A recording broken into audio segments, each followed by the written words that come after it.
लेना न देना मगन रहना, न लेना न देना मगन रहना। अपने आप परोसा है, ईश्वर पर ही भरोसा है। जो भी मिले उसमें खुश रहना, लेना न देना मगन रहना, न लेना न देना मगन रहना।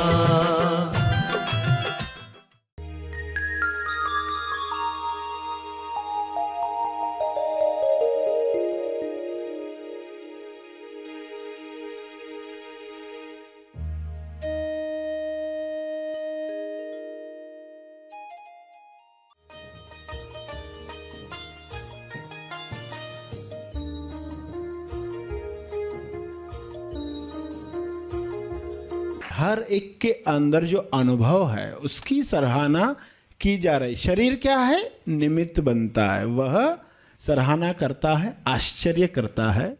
और ईश्वर यह चाहता था संसार बनने के पीछे कारण। जो भी सत्य जान जाएगा उसको सब रहस्य पता चल जाएंगे। तेज ज्ञान फाउंडेशन द्वारा आयोजित ध्यान प्रार्थना बीज बोने के लिए आप सबका स्वागत करते हैं। रोज हम सब मिलकर प्रार्थना करते हैं ताकि हम खुद भी स्वस्थ रह पाएं और जो बीमार हैं उन्हें भी हम अपनी प्रार्थना का बल पहुंचा पाएं। तो आइए ग्रहणशील रहते हैं और इस प्रार्थना का लाभ लेते हैं।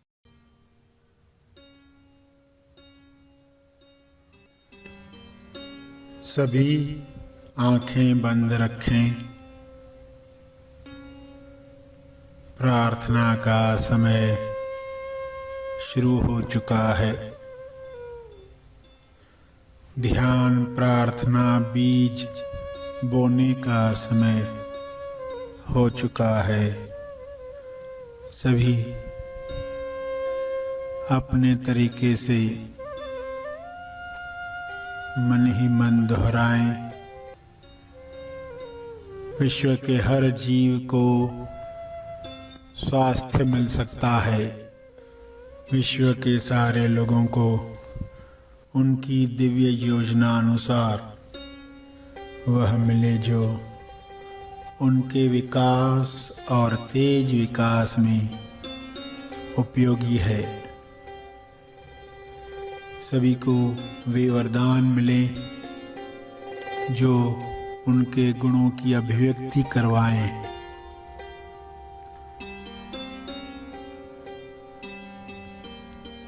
सभी को अपनी तरफ से किरणें भेजें।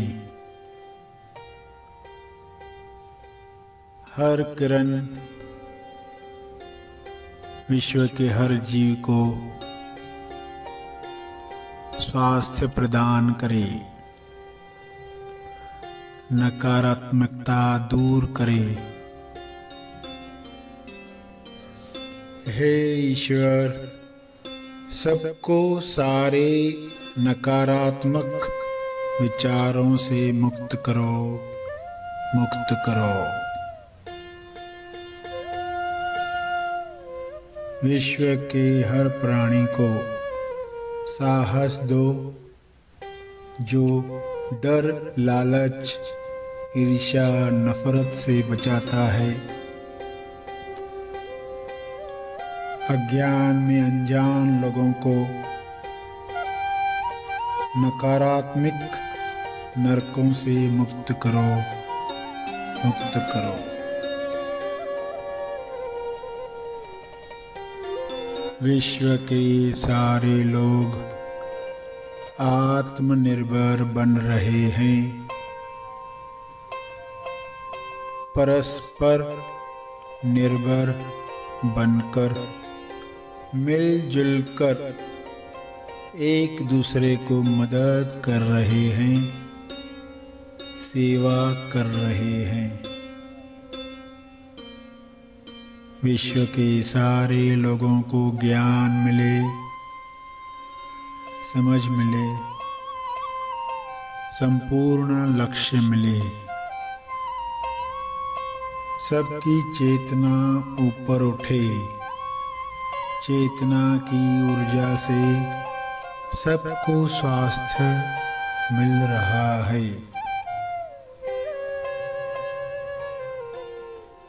सबको भोजन रोजगार मिल रहा है।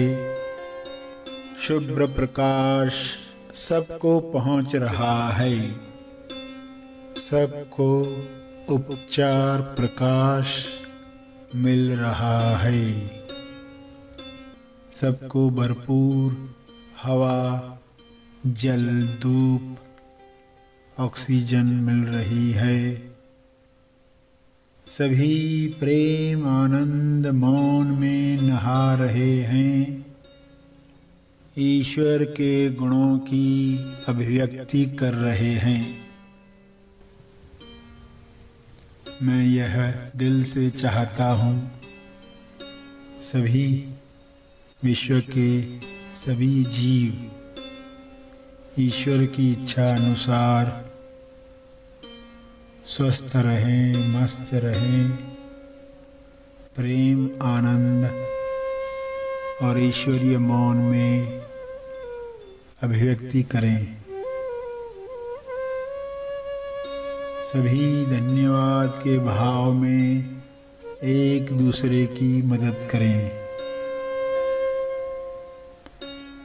इस वक्त सभी की मिली जुली प्रार्थना से विश्व कल्याण हो रहा है, उत्थान हो रहा है।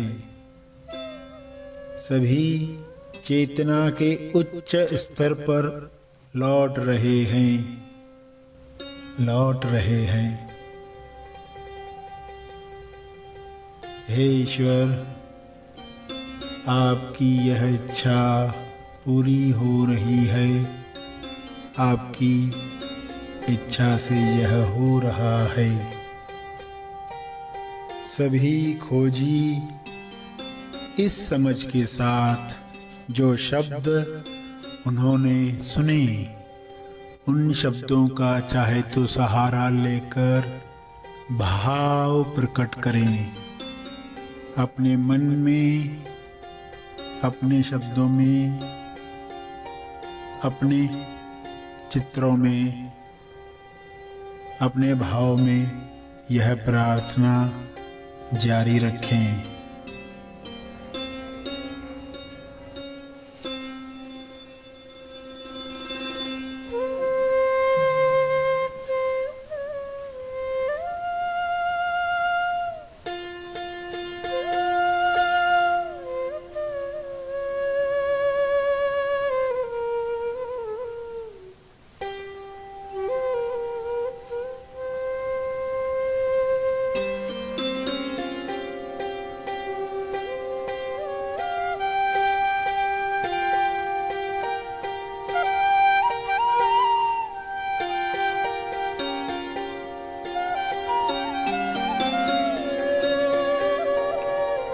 मन ही मन में अपने शब्दों में दोहराएं। हर ओर तरंग प्रसारित करें।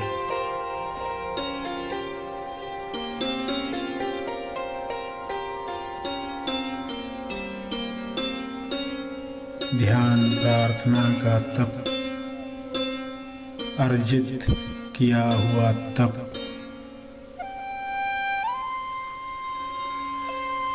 गिलहरी जितना चाहे छोटा सा तप लोक कल्याण के लिए समर्पित करें, समर्पित करें।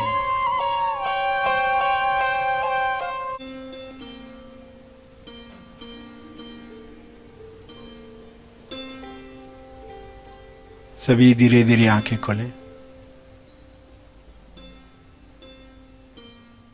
आइए सब ग्रहणशील होते हैं एक चेतना संदेश सुनने के लिए। तू का राम मी का नाही। तुकाराम महाराज के जीवन से यदि कोई मी का नाही तक पहुंच जाए तो जीवन में कल्याण हो। लोग ये तो कहते हैं कि उसके पास बंगला है, मेरे पास क्यों नहीं, उसके पास ये ताज है, मेरे पास क्यों नहीं। यह कुर्सी है मेरे पास क्यों नहीं। बहुत कम लोगों के अंदर यह प्यास जगती है कि उसे आत्म साक्षात्कार हुआ है, मुझे क्यों नहीं। तू का राम, राम कौन बना और जो बना तो क्यों बना। तुकाराम ने अपने अभंगों में अपने जीवन के बारे में इशारे दिए हैं, जिस वजह से कुछ बातें साफ साफ सामने आती है। अभंग का अर्थ ही अखंड, अखंड अभंग यानी जिसमें पूर्णता आती है। एक अभंग लिया किसी विषय पर, तो उन पंक्तियों में, उस अभंग में उन्होंने पूर्णता लाई कि अगर आप यह करते हो तो आप यात्रा पूरी कर सकते हो। तुकाराम के जीवन में क्या चीज़ें इम्पोर्टेंट है, तो तीन ही चीज़ें सामने आएगी। तुकाराम का अमिस्वय शरीर, अभंग जो उस शरीर से अभिव्यक्त हुए, और पांडुरंग जिनका नाम वे लेते रहे। तुकाराम ने हरि कथा कही, गाथा कही, अभंग कहे, तो उसका महत्व उन्होंने बताया कि जब हरि कथा चलती है तो वहाँ भक्त होता है, भगवान होता है और उसका नाम होता है। ये तीन चीज़ों का संगम जब होता है तो कीर्तन होता है। तीन चीज़ों का संगम जैसे तीन नदियों का संगम होता है, गंगा जमुना सरस्वती, तो वैसे भक्त, भगवान और भगवान का नाम, ये तीन चीज़ें जब मिलती है तो हरि कथा होती है, कीर्तन होता है। और उसका महत्व इसलिए है क्योंकि उस माहौल में जब सचमुच कोई अपने अंदर के ईश्वर को जानने लगता है और अनुभव कर रहा होता है, उस अनुभव से नाम जुबान दोहरा रही है। जब नाम दोहराया जा रहा है और वह अनुभव कोई जान रहा है कि ऐसे माहौल में वहाँ रखे हुए जो पत्थर होते हैं वे भी पवित्र हो जाते हैं, वे भी पूजनीय हो जाते हैं। वे पत्थर भी आप घर लेकर गए तो उन्हें अपने पूजा घर में रख सकते हैं, क्योंकि उन पत्थरों पर भी वहाँ की तरंग का इतना असर हुआ है कि वे भी पूजनीय हो चुके हैं। और पत्थरों पर अगर इतना असर हो रहा है तो लोगों पर कितना हो रहा होगा। और सबसे मुख्य अनुभव करके कि जो हम अनुभव कर रहे हैं उसकी सराहना कर रहे हैं। संत तुकाराम कहते हैं ईश्वर को अपने अभंग में कि भगवान को भक्त की बहुत आवश्यकता है, क्योंकि वो अपनी सराहना खुद नहीं कर सकता, इसलिए भक्त का निर्माण किया। गाय खुद घास ही खा सकती है, दूध तो उसका बछड़ा ही पी सकता है। हर एक के अंदर जो अनुभव है उसकी सराहना की जा रही। शरीर क्या है, निमित्त बनता है, वह सराहना करता है, आश्चर्य करता है। और ईश्वर यह चाहता था, संसार बनने के पीछे कारण, जो भी सत्य जान जाएगा उसको सब रहस्य पता चल जाएंगे कि असलियत में जिन्होंने अनुभव प्राप्त किया उन्होंने यह बात समझी, इसलिए वह सराहना सहजता से उनसे निकली। ऐसे ही कोई सराहना करने जाए, अनुभव प्राप्त नहीं किया, वो भी करेगा सराहना, मगर क्या वही आनंद उसके अंदर आ रहा होगा? हो सकता है वह उसके लिए काम लगे, कीर्तन में गया है, समय पर ही उसका ध्यान है कि कब खत्म होगा मैं जाऊं। और एक भक्त है तो वह तो समय से परे चला गया, वो तो टाइमलेस हो गया, उसके लिए वह काम नहीं है, वो कर्तव्य नहीं है। भक्त के लिए वह आनंद होगा।